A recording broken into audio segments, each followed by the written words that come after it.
रात का समय था, करीब करीब 2 बजे का। मैं अपने दोस्त अमन की शादी से लौट रहा था। शादी शहर से थोड़ी दूर एक गांव में थी, जहां पर पहुंचने में करीब 4-5 घंटे लगे थे। शादी तो खूब धूमधाम से हुई, लेकिन वापसी के वक्त मैं थका हुआ था। मेरा शरीर आराम के लिए तरस रहा था और आंखें खुद ब खुद बंद होने लगी थीं। मगर काम का दबाव ऐसा था कि अगले दिन सुबह ऑफिस पहुंचना जरूरी था, इसलिए मुझे तुरंत घर वापस जाना था। जब शादी से निकलने लगा तो मेरे एक दोस्त ने मुझसे कहा, आकाश, तुम इस वक्त वापस क्यों जा रहे हो? ये सड़क रात के समय बहुत सुनसान हो जाती है। यहां से कुछ दूर एक अनजान रास्ता है जहां अजीब अजीब बातें होती हैं। मैं हंस पड़ा। अरे, तुम लोग भी ना एकदम पक्के देहाती हो, ऐसी कहानियों पर भरोसा करते हो। भूत वूत कुछ नहीं होता, और वैसे भी मुझे कल ऑफिस पहुंचना है, तो अब तो जाना ही पड़ेगा। सबने मुझे समझाया कि मैं सुबह ही निकल जाऊं, लेकिन मैं जिद्दी हूं और मैंने उनकी बात नहीं मानी। एक शॉर्टकट का रास्ता पता था जो जंगल के बीचों बीच होकर गुजरता था। मुझे लगा इससे मैं जल्दी घर पहुंच जाऊंगा, इसलिए उसी रास्ते पर गाड़ी घुमा दी। रास्ते में मोबाइल नेटवर्क भी गायब हो गया और चारों तरफ अंधेरा छाया हुआ था। गाड़ी के हेडलाइट से आगे जो कुछ दिखता वो बस खामोश पेड़, झाड़ियां और कहीं कहीं टूटी फूटी सड़क थी। जैसे ही मैं उस अनजान रास्ते पर पहुंचा, दिल में एक हल्की सी घबराहट महसूस होने लगी। ये एक सीधा साधा रास्ता नहीं था। ऐसा लगता था कि रास्ता कहीं जाकर खत्म ही नहीं हो रहा। सड़क एकदम सुनसान थी और यहां तक कि पंछियों की आवाज भी सुनाई नहीं दे रही थी। करीब आधे घंटे तक गाड़ी चलाने के बाद अचानक कुछ अजीब हुआ। रेडियो, जो कुछ देर पहले तक संगीत बजा रहा था, अचानक से अपने आप चालू हो गया। उसमें से अजीबोगरीब आवाजें निकलने लगीं, जैसे कोई खींच खींच कर हंस रहा हो। मैंने तुरंत रेडियो बंद कर दिया और फिर अपने आप को समझाने लगा, आकाश, तू पागल हो रहा है, ये बस तेरी थकान का असर है। लेकिन इस बार दिल मानने को तैयार नहीं था। थोड़ी देर बाद मुझे लगा कि गाड़ी के पीछे कुछ हलचल हो रही है, जैसे कोई मेरे पीछे की सीट पर बैठा हो। मैं धीरे धीरे रियर व्यू मिरर की ओर देखने लगा। अंधेरे में मुझे कुछ साफ साफ दिखाई नहीं दिया, मगर फिर भी मुझे महसूस हुआ कि कोई परछाई थी। दिल की धड़कनें तेज होने लगी। मुझे खुद पर शक होने लगा, क्या ये मेरी नजर का धोखा था या फिर वाकई कोई मेरे साथ था। मैंने खुद को झकझोरा और गाड़ी की स्पीड बढ़ा दी। मुझे जल्द से जल्द इस रास्ते से निकलना था, लेकिन जितनी तेज गाड़ी चलाता उतनी ही अजीब चीजें होती। जैसे ही गाड़ी की स्पीड बढ़ाई, एक अजीब सी ठंड महसूस हुई। एयर कंडीशनिंग बंद होने के बावजूद मेरे चारों ओर जैसे बर्फ सी जमने लगी थी। अचानक से गाड़ी झटके से रुक गई। मैंने हर कोशिश की, लेकिन गाड़ी स्टार्ट नहीं हो रही थी। आसपास तो कोई था नहीं जो मेरी मदद कर सके। और फिर एकदम से चारों ओर घुप अंधेरा छा गया, जैसे किसी ने हेडलाइट्स भी बंद कर दी हों। मैंने मोबाइल उठाया, लेकिन नेटवर्क गायब था। मेरा मन हुआ कि जोर से चिल्लाऊं, मगर आवाज गले में ही अटक गई। तभी मुझे दूर से एक परछाई दिखाई दी, एक काली लंबी अजीब सी परछाई जो धीरे धीरे मेरी तरफ बढ़ रही थी। मेरा शरीर जम गया। मैं हिल भी नहीं पा रहा था, जैसे किसी ने मेरे पूरे शरीर को जकड़ लिया हो।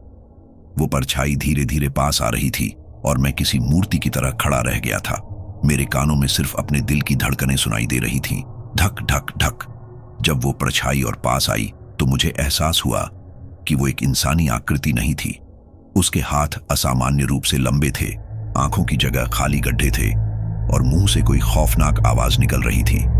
मैंने घबराकर आंखें बंद कर ली और मन ही मन बुदबुदाने लगा, भगवान, प्लीज मुझे यहां से निकाल दो। लेकिन जब आंखें खोली तो वो परछाई गायब हो चुकी थी। मैंने हिम्मत जुटाई, गाड़ी की तरफ भागा और किसी तरह गाड़ी को स्टार्ट करने की कोशिश की। इस बार गाड़ी स्टार्ट हो गई। मैंने पूरा जोर लगाया और स्पीड बढ़ा दी, लेकिन जैसे ही मैंने आगे का रास्ता देखा, वहां वही परछाई खड़ी थी, हंसती हुई। इस बार उसका चेहरा और भी करीब था और उसकी हंसी मेरे दिल को थर्रा रही थी। ये सिर्फ एक शुरुआत थी। इस अनजान रास्ते पर मेरा असली डर अभी बाकी था। रात का समय था, करीब करीब 2 बजे का। मैं अपने दोस्त अमन की शादी से लौट रहा था। शादी शहर से थोड़ी दूर एक गांव में थी, जहां पर पहुंचने में करीब 4-5 घंटे लगे थे। शादी तो खूब धूमधाम से हुई, लेकिन वापसी के वक्त मैं थका हुआ था। मेरा शरीर आराम के लिए तरस रहा था और आंखें खुद ब खुद बंद होने लगी थीं। मगर काम का दबाव ऐसा था कि अगले दिन सुबह ऑफिस पहुंचना जरूरी था, इसीलिए मुझे तुरंत घर वापस जाना था। जब शादी से निकलने लगा तो मेरे एक दोस्त ने मुझसे कहा, आकाश, तुम इस वक्त वापस क्यों जा रहे हो? ये सड़क रात के समय बहुत सुनसान हो जाती है। यहां से कुछ दूर एक अनजान रास्ता है जहां अजीब अजीब बातें होती हैं। मैं हंस पड़ा। अरे, तुम लोग भी ना एकदम पक्के देहाती हो, ऐसी कहानियों पर भरोसा करते हो। भूत वूत कुछ नहीं होता। और वैसे भी मुझे कल ऑफिस पहुंचना है, तो अब तो जाना ही पड़ेगा। सबने मुझे समझाया कि मैं सुबह ही निकल जाऊं, लेकिन मैं जिद्दी हूं और मैंने उनकी बात नहीं मानी। एक शॉर्टकट का रास्ता पता था जो जंगल के बीचों बीच होकर गुजरता था। मुझे लगा इससे मैं जल्दी घर पहुंच जाऊंगा, इसलिए उसी रास्ते पर गाड़ी घुमा दी। रास्ते में मोबाइल नेटवर्क भी गायब हो गया और चारों तरफ अंधेरा छाया हुआ था। गाड़ी के हेडलाइट्स से आगे जो कुछ दिखता वो बस खामोश पेड़, झाड़ियां और कहीं कहीं टूटी फूटी सड़क थी। जैसे ही मैं उस अनजान रास्ते पर पहुंचा, दिल में एक हल्की सी घबराहट महसूस होने लगी। ये एक सीधा साधा रास्ता नहीं था। ऐसा लगता था कि रास्ता कहीं जाकर खत्म ही नहीं हो रहा। सड़क एकदम सुनसान थी और यहां तक कि पंछियों की आवाज भी सुनाई नहीं दे रही थी। करीब आधे घंटे तक गाड़ी चलाने के बाद अचानक कुछ अजीब हुआ। रेडियो, जो कुछ देर पहले तक संगीत बजा रहा था, अचानक से अपने आप चालू हो गया। उसमें से अजीबोगरीब आवाजें निकलने लगीं, जैसे कोई खींच खींच कर हंस रहा हो। मैंने तुरंत रेडियो बंद कर दिया और फिर अपने आप को समझाने लगा, आकाश, तू पागल हो रहा है, ये बस तेरी थकान का असर है। लेकिन इस बार दिल मानने को तैयार नहीं था। थोड़ी देर बाद मुझे लगा कि गाड़ी के पीछे कुछ हलचल हो रही है, जैसे कोई मेरे पीछे की सीट पर बैठा हो। मैं धीरे धीरे रियर व्यू मिरर की ओर देखने लगा। अंधेरे में मुझे कुछ साफ साफ दिखाई नहीं दिया, मगर फिर भी मुझे महसूस हुआ कि कोई परछाई थी। दिल की धड़कनें तेज होने लगी। मुझे खुद पर शक होने लगा। क्या ये मेरी नजर का धोखा था या फिर वाकई कोई मेरे साथ था? मैंने खुद को झकझोरा और गाड़ी की स्पीड बढ़ा दी। मुझे जल्द से जल्द इस रास्ते से निकलना था, लेकिन जितनी तेज गाड़ी चलाता उतनी ही अजीब चीजें होती। जैसे ही गाड़ी की स्पीड बढ़ाई, एक अजीब सी ठंड महसूस हुई।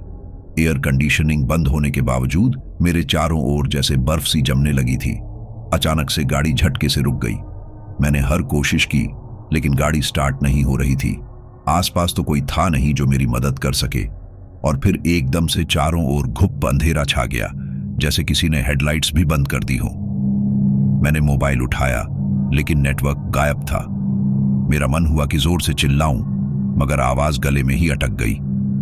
तभी मुझे दूर से एक परछाई दिखाई दी, एक काली, लंबी, अजीब सी परछाई जो धीरे धीरे मेरी तरफ बढ़ रही थी। मेरा शरीर जम गया। मैं हिल भी नहीं पा रहा था, जैसे किसी ने मेरे पूरे शरीर को जकड़ लिया हो। वो परछाई धीरे धीरे पास आ रही थी और मैं किसी मूर्ति की तरह खड़ा रह गया था। मेरे कानों में सिर्फ अपने दिल की धड़कनें सुनाई दे रही थीं, ठक ठक ठक। जब वो परछाई और पास आई तो मुझे एहसास हुआ कि वो एक इंसानी आकृति नहीं थी। उसके हाथ असामान्य रूप से लंबे थे, आंखों की जगह खाली गड्ढे थे और मुंह से कोई खौफनाक आवाज निकल रही थी। मैंने घबरा कर आंखें बंद कर ली और मन ही मन बुदबुदाने लगा, भगवान प्लीज मुझे यहां से निकाल दो। लेकिन जब आंखें खोली तो वो परछाई गायब हो चुकी थी। मैंने हिम्मत जुटाई, गाड़ी की तरफ भागा और किसी तरह गाड़ी को स्टार्ट करने की कोशिश की। इस बार गाड़ी स्टार्ट हो गई। मैंने पूरा जोर लगाया और स्पीड बढ़ा दी, लेकिन जैसे ही मैंने आगे का रास्ता देखा, वहां वही परछाई खड़ी थी, हंसती हुई। इस बार उसका चेहरा और भी करीब था और उसकी हंसी मेरे दिल को थर्रा रही थी। गाड़ी की रफ्तार बढ़ती गई और मैं सोचने लगा कि क्या वो सब सच में हुआ था या मेरी सोच का परिणाम था। गाड़ी की हेडलाइट्स के नीचे सड़क चमक रही थी, लेकिन मेरे दिल की धड़कनें अभी भी उस डरावने ढाबे की यादों से भरी हुई थी। क्या वो परछाई अभी भी मेरे पीछे थी? क्या वो मुझसे पीछा कर रही थी? गाड़ी चलाते हुए मैंने सोचा, कि मुझे किसी तरह से सुरक्षित जगह पहुंचना होगा, एक सुरक्षित जगह जहां मैं खुद को शांत कर सकूं और सोच सकूं कि क्या हुआ था। मैंने अपने फोन की लाइट ऑन की और जीपीएस के जरिए निकटतम शहर का पता लगाने की कोशिश की, लेकिन वहां कोई सिग्नल नहीं था। मेरा फोन मानो एक मृत वस्तु बन चुका था। तभी मुझे एक आवाज सुनाई दी, जैसे कोई मेरे पीछे बैठा हो। मैंने अचानक पीछे देखा, लेकिन मेरी गाड़ी में कोई नहीं था। उस अंधेरी रात में एक गहरी खामोशी छाई हुई थी। मैं समझ नहीं पा रहा था कि ये सब क्या हो रहा है। क्या वो सब मेरे दिमाग की उपज थी या सच में कुछ भयानक घटित हो रहा था। जैसे ही मैं आगे बढ़ा, अचानक मेरी गाड़ी के इंजन में एक दिक्कत आई। गाड़ी धीरे धीरे रुकने लगी। मैं दंग रह गया। यहां एक सुनसान रास्ते पर गाड़ी ठहर गई थी और मैं फंस चुका था। मेरे दिल की धड़कनें तेज हो गईं। मैं इधर उधर देखने लगा कि क्या कोई मदद का संकेत है, लेकिन चारों ओर सिर्फ अंधेरा और सन्नाटा था। मैंने गाड़ी से बाहर निकलने का फैसला किया। मुझे देखना था कि क्या गाड़ी में कोई तकनीकी समस्या थी या फिर ये कोई और समस्या थी। जैसे ही मैं गाड़ी का बोनट खोलने लगा, अचानक मेरे सामने वही परछाई फिर से प्रकट हुई। वो परछाई इतनी करीब थी कि मैं उसे साफ साफ देख सकता था। उसकी आंखें चमक रही थीं और वो मुझे घूर रही थी। मेरी पूरी शरीर में सिहरन दौड़ गई। मैंने डरते डरते पूछा, तुम कौन हो? मुझसे क्या चाहते हो? लेकिन उसकी कोई प्रतिक्रिया नहीं थी। वो बस खड़ी रही और फिर धीरे धीरे मेरे पास आई। जैसे ही वो पास आई, मैंने देखा कि उसके चेहरे पर एक अजीब सी मुस्कान थी जो मेरी आत्मा तक को डराने वाली थी। मैंने तुरंत पीछे हटने की कोशिश की, लेकिन मेरे पैर मानो जमीन में गड़ गए थे। मेरी आंखों के सामने अंधेरा और भी गहरा होता जा रहा था। फिर अचानक उसने अपनी बाहें फैलाईं और जैसे ही वो मुझे छूने आई, मैंने एक झटका महसूस किया और गिर पड़ा। जब मैं जमीन पर गिरा तो मुझे कुछ पल के लिए बेहोशी सी आने लगी। मुझे ऐसा महसूस हुआ कि मैं अपने आसपास की दुनिया से पूरी तरह कट गया हूं। लेकिन जब मैंने आंखें खोली तो मैं एक दूसरे स्थान पर था। वहां एक पुरानी झोपड़ी थी और चारों ओर बस अंधेरा था। मैंने देखा कि मैं झोपड़ी के अंदर हूं और उस परछाई का चेहरा मेरे सामने था। वह अब स्पष्ट रूप से दिख रही थी। उसकी आंखों में एक अजीब सी चमक थी और वह मुझे घूर रही थी। मैंने डरते डरते पूछा, तुम कौन हो? उसने धीमी आवाज में कहा, मैं यहां तुम्हारी आत्मा को लेने आई हूं। तुम इस रास्ते पर क्यों आए? यह रास्ता मौत का है। तुमने इसे पार किया है और अब तुम्हारा समय आ गया है। मेरे मन में एक हलचल सी मच गई। मैं उसे समझाने लगा, नहीं, मैं यहां गलती से आया हूं। मैं वापस जाना चाहता हूं। मैं तुम्हारी मदद कर सकता हूं। मुझे जाने दो। लेकिन उसकी मुस्कान और भी डरावनी होती गई।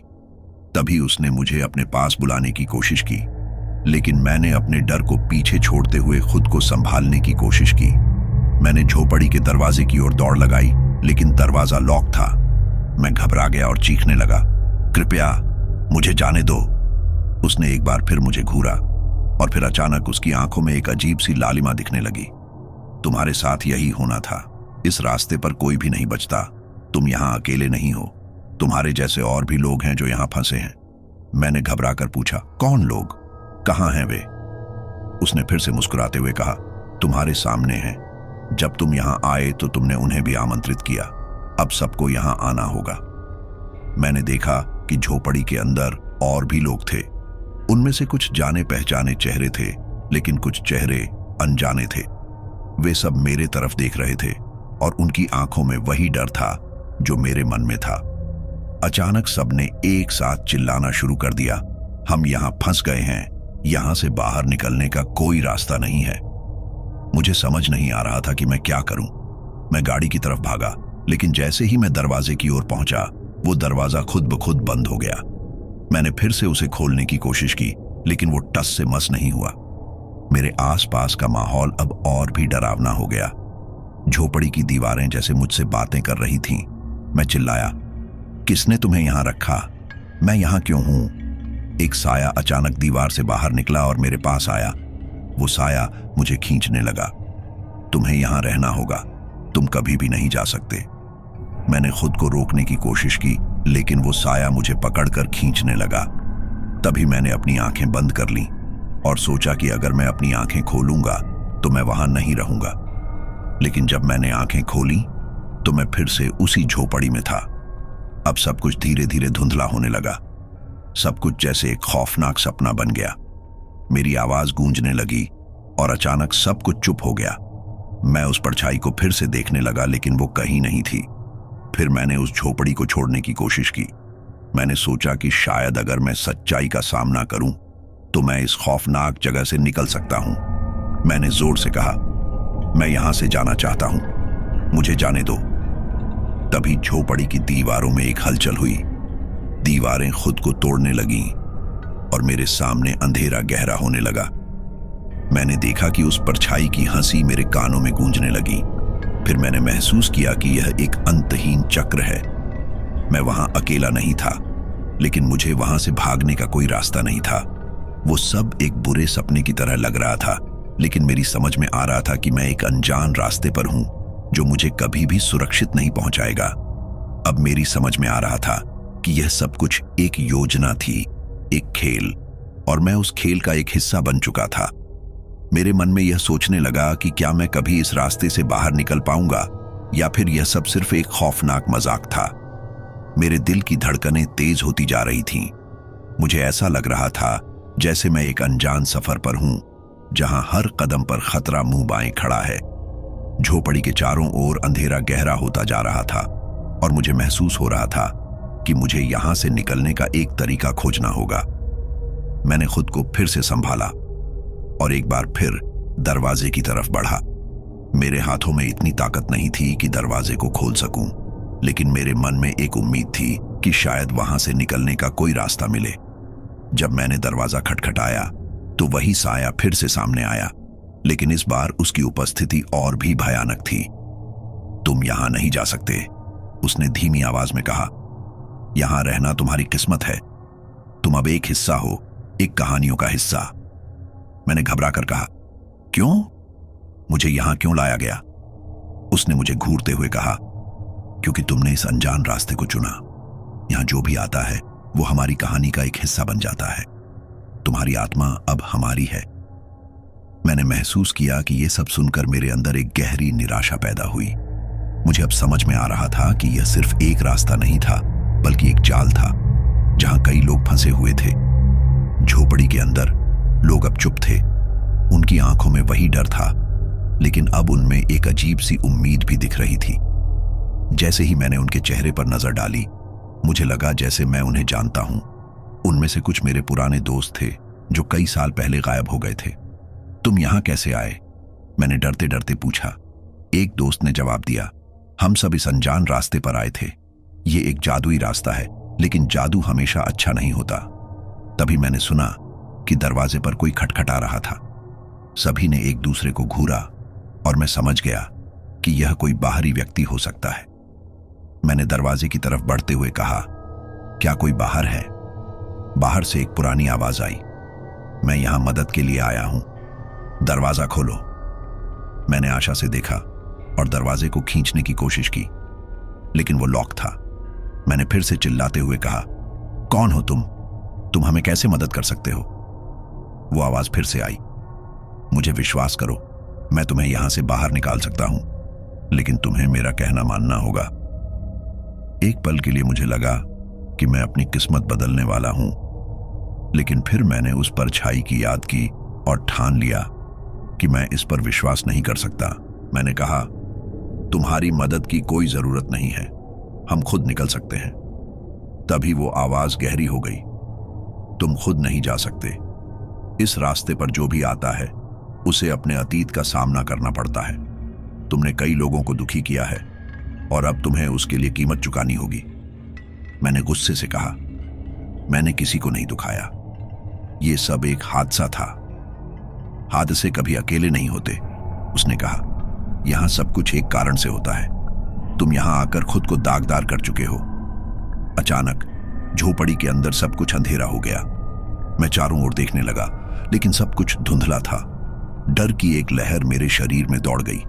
मैंने देखा कि लोग एक दूसरे को देख रहे हैं और उनकी आंखों में अब एक नई आशंका थी।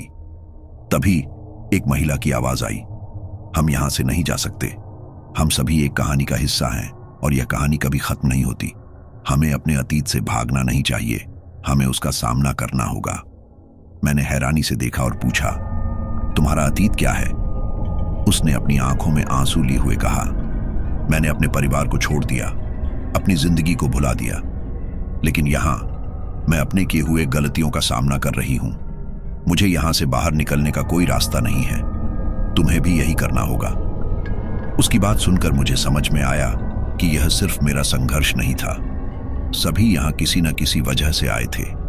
हमें अपने अतीत का सामना करना होगा, लेकिन क्या मुझे इसकी तैयारी थी? मैंने सोचा कि मैं यहां सिर्फ भाग रहा था। क्या मैं कभी सच में खुद को बदल सकता हूं? क्या मैं अपने अतीत के साथ शांति पा सकता हूं? इसी बीच झोपड़ी की दीवारें फिर से हिलने लगीं। मैंने देखा कि वो साया फिर से सामने आया। उसकी आंखों में एक घातक चमक थी और वो मुझसे बिन बोले ही कुछ कह रहा था। तुम्हें अपनी कहानी खत्म करने का मौका दिया जाएगा, लेकिन तुम्हें अपने गुनाहों का सामना करना होगा। अगर तुम हार गए तो तुम हमेशा के लिए यहां रहोगे।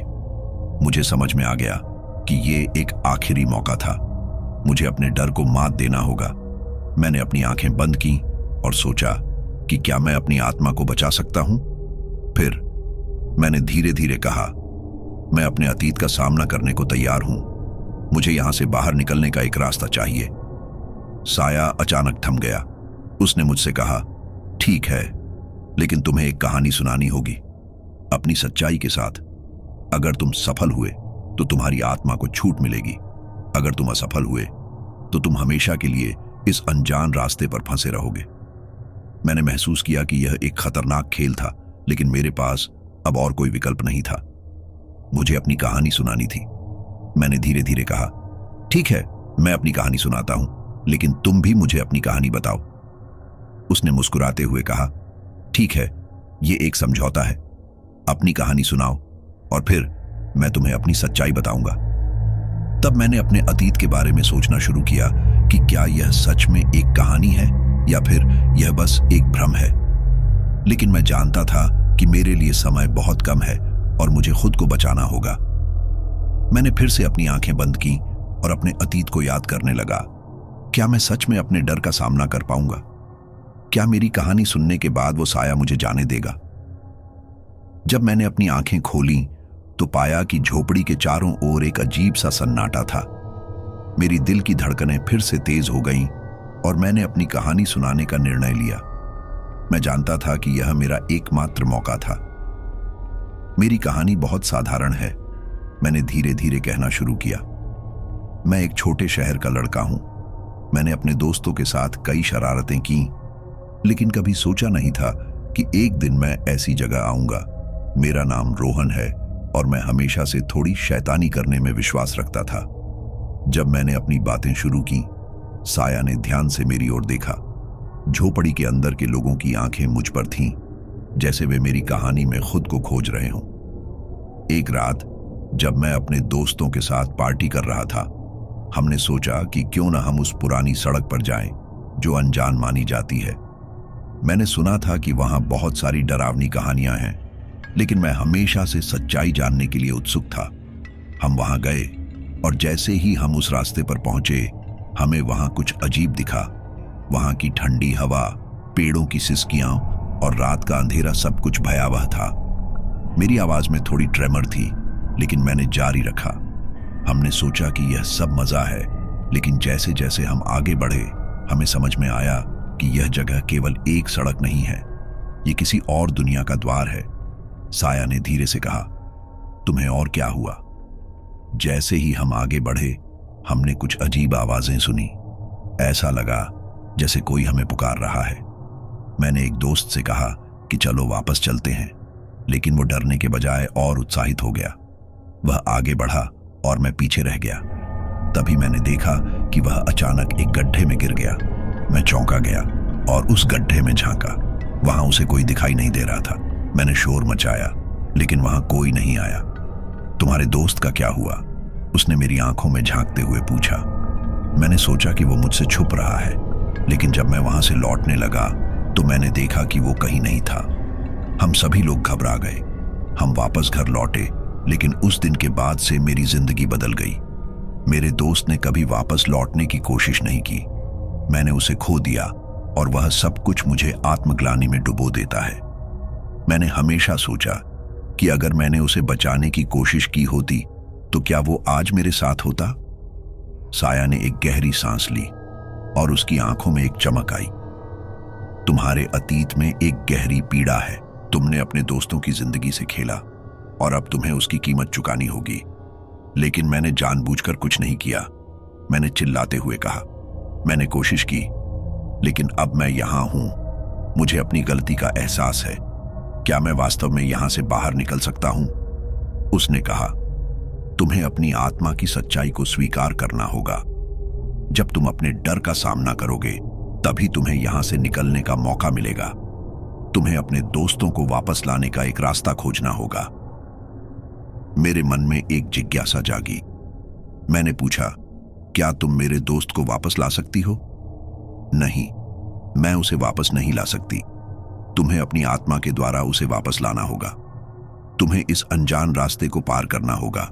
अगर तुम सफल हुए तो तुम्हारी आत्मा को मुक्ति मिलेगी, लेकिन अगर तुम असफल हुए तो तुम हमेशा के लिए इस अंधेरे में खो जाओगे। सुनकर मैं असमंजस में पड़ गया। क्या यह सच में हो सकता है? क्या मैं अपने दोस्त की आत्मा को वापस लाने में सक्षम हूं? मैंने अपने अंदर एक ताकत महसूस की। मैंने सोचा कि यह मेरा आखिरी मौका है। मैं कोशिश करूंगा, मैंने कहा, लेकिन मुझे यह बताओ कि मुझे क्या करना होगा। उसने मुझे एक गहरी नजर से देखा और कहा, तुम्हें उस गड्ढे में जाना होगा जहां तुमने अपने दोस्त को खोया था। तुम्हें अपनी सच्चाई से लड़ना होगा और उसे समझाना होगा कि तुमने उसकी मदद करने की कोशिश की थी। जब तुम यह करोगे तो तुम उसे यहां से निकालने का रास्ता पा सकोगे। मेरे मन में एक विचार आया, क्या मैं वाकई में ऐसा कर सकता हूं? क्या मैं उस गड्ढे में जाकर अपने दोस्त की आत्मा को वापस ला सकता हूं? मेरे दिल की धड़कनें तेज हो गईं और मैंने झोपड़ी की ओर देखा। वहां सभी लोग मुझे देख रहे थे, जैसे वे मेरी मदद करना चाहते हों। तुम सब क्या करोगे? मैंने पूछा। एक आदमी ने कहा, हम तुम्हारे साथ चलेंगे। हम सब ने अपने अतीत का सामना किया है, अब हम तुम्हारे साथ हैं। मैंने उन सबको देखकर एक उम्मीद महसूस की। मैंने कहा, ठीक है, चलो चलते हैं। हमें उस गड्ढे तक पहुंचना होगा। हम सब ने मिलकर एक समूह बनाया और झोपड़ी से बाहर निकलने का निर्णय लिया। बाहर का अंधेरा और भी गहरा हो गया था, लेकिन हमारे दिलों में एक नई उम्मीद थी। हम सब उस अनजान रास्ते पर चलने लगे। रास्ता बहुत कठिन था और अंधेरे में हमें कुछ दिखाई नहीं दे रहा था। मैं महसूस कर रहा था कि हम सब एक ही धागे में बंधे हुए हैं और यही हमें आगे बढ़ने की ताकत दे रहा है। क्या तुम सब तैयार हो? मैंने कहा। सभी ने सहमति में सिर हिलाया। हम उस गड्ढे के करीब पहुंचने लगे जहां मैंने अपने दोस्त को खो दिया था। जैसे ही हम वहां पहुंचे, मुझे वही डर फिर से महसूस हुआ। गड्ढा अब और भी डरावना लग रहा था। मैंने अंदर झांका और वहां एक अदृश्य शक्ति ने मुझे खींचा। क्या तुम तैयार हो? साया ने पूछा। मैंने एक गहरी सांस ली और कहा, हाँ, मैं तैयार हूं। यहां से कहानी का नया मोड़ शुरू होता है। मुझे अपने डर का सामना करना होगा और मुझे अपने दोस्त की आत्मा को वापस लाना होगा। मैंने अपनी आंखें बंद की और गड्ढे के अंदर जाने का साहस किया। मेरे कदम धीरे धीरे उस अंधेरे में बढ़ते गए जहां मुझे अपने अतीत का सामना करना था। क्या मैं अपनी आत्मा को बचा सकूंगा या मैं हमेशा के लिए इस अंधेरे में खो जाऊंगा? जैसे ही मैंने गड्ढे के अंदर कदम रखा, एक ठंडी हवा ने मुझे घेर लिया। यह ऐसा लगा जैसे कोई मुझे अपनी बाहों में लपेटने का प्रयास कर रहा हो। मेरी धड़कनें तेज हो गईं और मैंने अपनी आंखें बंद कर लीं ताकि उस अंधेरे से बच सकूं। लेकिन मेरी आंखें खुद ब खुद खुल गईं क्योंकि मैंने सुनी एक आवाज। रोहन, ये वही आवाज थी जिसे मैंने उस रात सुना था जब मैंने अपने दोस्त को खो दिया था। मेरी पूरी चेतना एक क्षण के लिए थम गई। वह आवाज मेरे अंदर तक गहराई से समाई हुई थी। रोहन, तुम यहां क्यों आए? वह आवाज धीरे से बोली, लेकिन उसमें एक दर्द था। मैंने उस आवाज की ओर मुड़कर कहा, मैं तुम्हें वापस लाना चाहता हूं। मैं समझता हूं कि मैं तुम्हारी मदद नहीं कर पाया। मुझे माफ कर दो। अंधेरे में एक धुंधली आकृति प्रकट हुई। यह मेरे दोस्त की थी, लेकिन वह पहले जैसा नहीं दिख रहा था। उसकी आंखों में गहरा दुहक और निराशा थी। तुम्हें मेरी मदद नहीं करनी थी, उसने कहा। तुमने मुझे छोड़ दिया, तुम भाग गए। अब तुम क्या करोगे? मेरे दिल में एक भारीपन महसूस हुआ। मैंने कहा, मैंने डर के मारे तुम्हें अकेला छोड़ दिया। मैं जानता हूं कि मैंने गलती की, लेकिन मैं तुम्हें वापस लाना चाहता हूं। मैं यहां हूं ताकि तुम फिर से लौट सको। उसकी आंखें मुझसे चिपक गईं। तुम सच में ऐसा कर पाओगे? क्या तुम सच में मुझसे प्यार करते हो? हाँ, मैंने कहा, मैं हमेशा तुम्हें याद रखूंगा। मैं तुम्हारे बिना नहीं रह सकता। उसने धीरे धीरे कहा, अगर तुम मेरी आत्मा को वापस लाना चाहते हो तो तुम्हें अपने डर का सामना करना होगा। तुम्हें यह साबित करना होगा कि तुमने मुझे छोड़ा नहीं था। मेरी आंखों के सामने अंधेरा और भी गहरा हो गया। मैं जानता था कि यह आसान नहीं होने वाला है। मुझे अपनी आत्मा की सच्चाई को स्वीकार करना होगा। मैं क्या करूं? मैंने पूछा। मेरी आवाज में हल्का डर था। तुम्हें एक बार फिर उस रात की कहानी सुनानी होगी। तुमको बताना होगा कि तुमने मुझसे क्यों भागा। जब तुम अपने दिल की सच्चाई को स्वीकार करोगे, तभी मैं यहां से जा सकूंगा। मुझे उस रात की घटनाएं फिर से याद आईं। मैंने गहरी सांस ली और शुरू किया। हम उस रास्ते पर चल रहे थे जहां हम हर समय मस्ती करते थे, लेकिन जब हम वहां पहुंचे तो मुझे डर लगने लगा। मैंने अपनी आंखें बंद कर लीं और अपनी यादों में खो गया। मैंने देखा कि तुम गड्ढे की ओर बढ़ रहे थे और मैं पीछे रह गया। मुझे डर था कि अगर मैं तुम्हारे साथ जाता तो मुझे भी नुकसान हो सकता है। मैं सोच रहा था कि तुम्हें मेरी मदद नहीं चाहिए, लेकिन मुझे एहसास हुआ कि मैं गलत था। तुम मेरे सबसे अच्छे दोस्त थे। मेरी आवाज में एक दर्द था, और जैसे ही मैंने अपनी बातें खत्म की, वह आकृति और स्पष्ट हो गई। क्या तुम सच में मुझसे माफी मांगते हो? मैंने कहा, हां, मैं माफी मांगता हूं। मैं तुमसे बहुत प्यार करता हूं। उसकी आंखों में आंसू थे। अगर तुम सच में ऐसा सोचते हो तो तुम्हें अपने डर का सामना करना होगा। तुमसे एक अंतिम परीक्षा होगी। क्या परीक्षा? मैंने पूछा।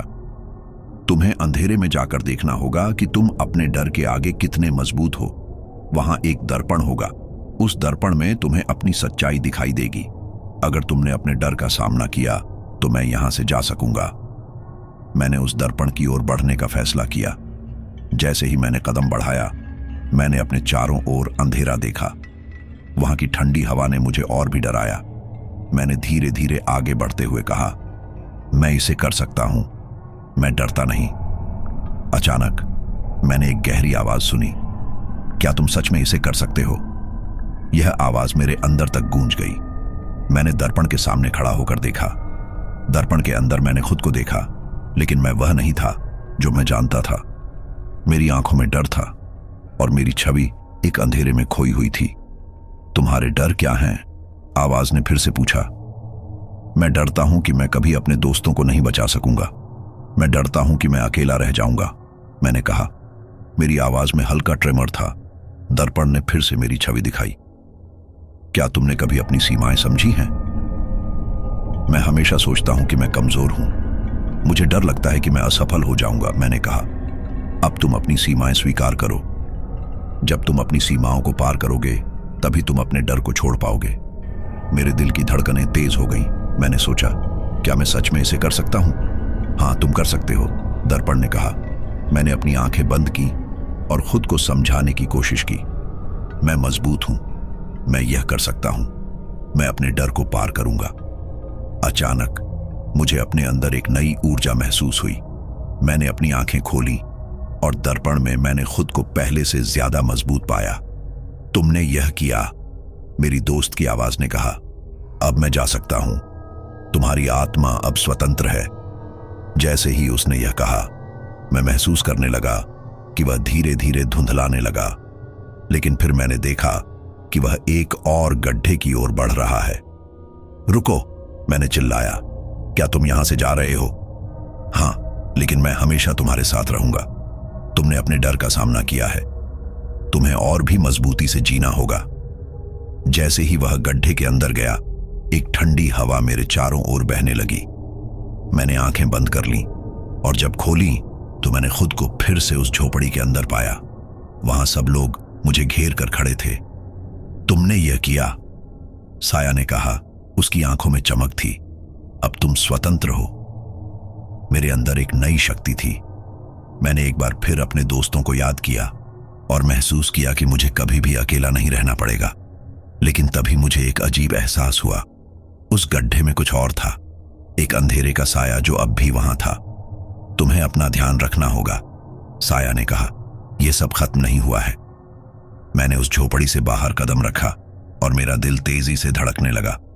मुझे समझ में आ गया था कि मैंने अपने डर का सामना किया था, लेकिन मेरा सफर खत्म नहीं हुआ था। साया की चेतावनी मेरे दिमाग में घूम रही थी। यह सब खत्म नहीं हुआ है। यह वाक्य मेरे दिमाग में गूंज रहा था, जैसे कोई डरावनी गूंज।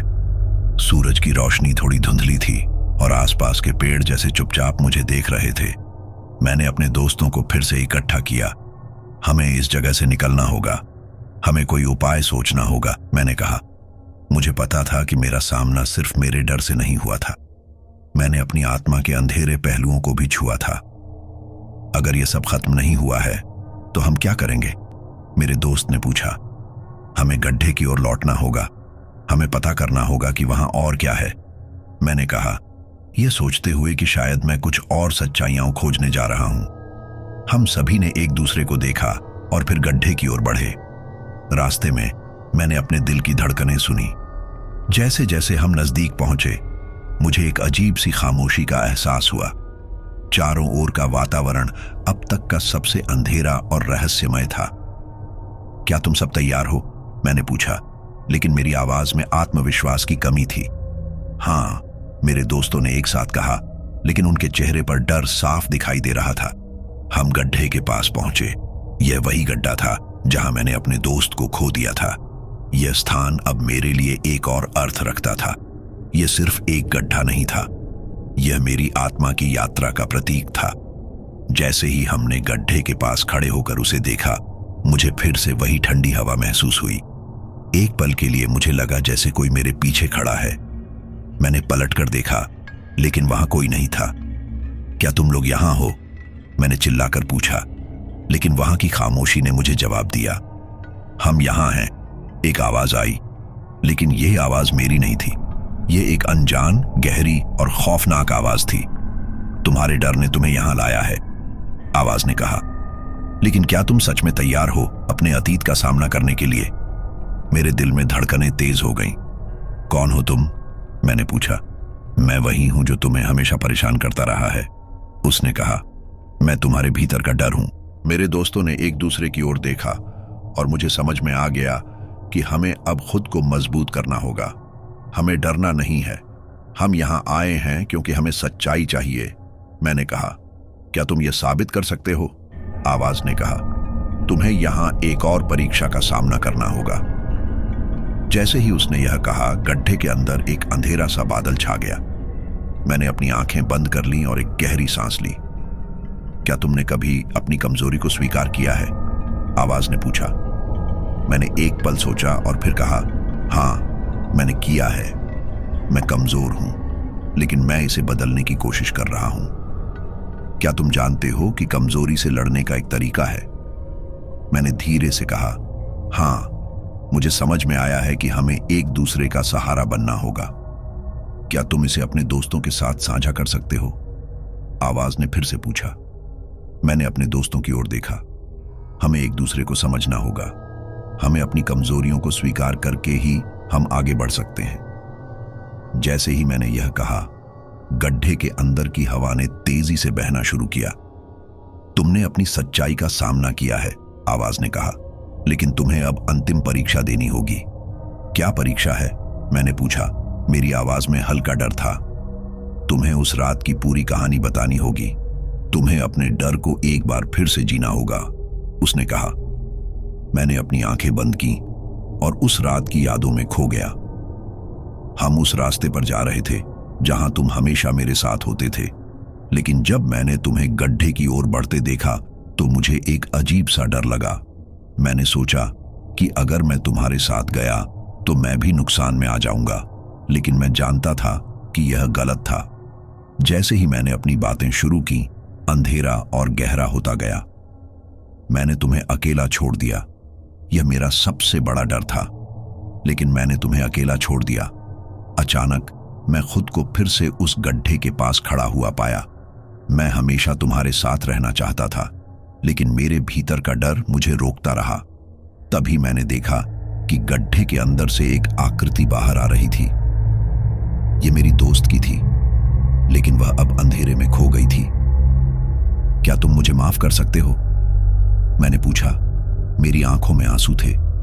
उसने धीरे से कहा, मुझे माफ करना आसान नहीं होगा, लेकिन तुम्हारी ईमानदारी ने मुझे प्रभावित किया है।